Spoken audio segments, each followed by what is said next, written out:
All right, so we're diving in today, ready to get deep. Let's do it. Always up for a good deep dive. Awesome. So today, it's all about positive thinking, Mm. but like really getting into it, not just the surface stuff. Right, because we all know think positive, but what does that even actually mean? Exactly. Like, how does it actually work? Yeah. And can it really change your life? We're using this document called, get this, 10 Inspirations of the Right Thinking or Positive Thinking. Yeah, that title alone, right. It's not messing around, right thinking. That's where this document goes. Okay, so first things first. How does it define positive thinking? What's the core concept here? Basically, it's about building up this inner peace, that unshakable confidence and resilience. Inner peace. That sounds pretty nice right now, to be honest. Doesn't it always? But it's about having the tools mentally, to face those challenges and not just crumble. So it's like having a game plan for your thoughts. Yeah, Yeah, exactly. right. And it's not passive. It's not just like, oh, I'll just sit here and wait for good things to happen. Oh, so it's more about taking control. Totally. You're choosing those helpful thoughts. Yeah. And even when things go wrong, you're learning from it. Okay, so it's active. You're shaping your mindset. But this document, it also talks about attracting opportunities, right? It does. And that's where it gets really interesting. Hold on. So it's saying that if I change my thinking, I can actually bring more good stuff into my life. I'm a little skeptical. It's easy to be skeptical. I get it. It sounds a little too good to be true. But think of it like this. When you're optimistic, you're more likely to see the good stuff, the potential in things. So it's not that good things magically appear. It's more like your mind is open to seeing them. Exactly. Your brain's like, ooh, possibilities. Mhm. And actually, the document uses this cool analogy of a garden. Okay, a garden. I'm listening. Tell me more.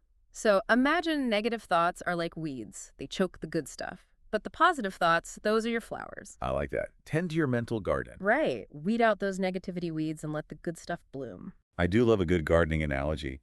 But let's be real. It can't be all sunshine and rainbows, can it? I mean, positive thinking can't cure everything. Of course not. The document isn't saying to ignore the bad stuff. Life happens.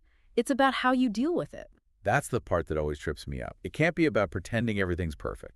Definitely not. The document talks about how positive thinking can actually help you manage stress, and that has a huge impact on your health. Okay, so less about ignoring problems and more about having the right mindset to tackle them. Right. It's about reframing those setbacks, viewing them as opportunities to learn and grow. So each challenge, it's like another rep at the mental gym. Exactly. You're building mental muscle. You get stronger and more prepared for whatever life throws your way. But here's the thing. This positive thinking, it's not just about you. It's not. It impacts those around you, too. The document talks about the ripple effect it can have, especially on relationships. So like my positive vibes can actually affect my interactions with others. Interesting. It's about that kindness, that understanding. It creates stronger bonds with the people in your life. I mean, that makes sense. If you're approaching everything with negativity, that's probably going to rub off on people. And the opposite is true, too. Even if you're dealing with challenges, approaching others with that positive attitude creates a better environment for everyone. And this circles back to that clear perspective we talked about earlier. When negativity isn't weighing you down, you make good decisions. You can see things for what they are, right? You're not letting emotions cloud your judgment. Exactly. That's the power of it. And ultimately, that clearer perspective leads to more happiness, more gratitude. You're more content with life. Okay, so this document, it's not just some feel-good fluff. It's about creating real, positive change in our lives. It really does make you think, like, if I could shift my perspective, what area of my life would benefit the most? That's a great question. It gives us all something to think about, right? How can we apply this in our own lives? Definitely. Because positive thinking, it's not a magic wand. It's a skill. It's something you build and practice. Absolutely. It's a journey, not a destination.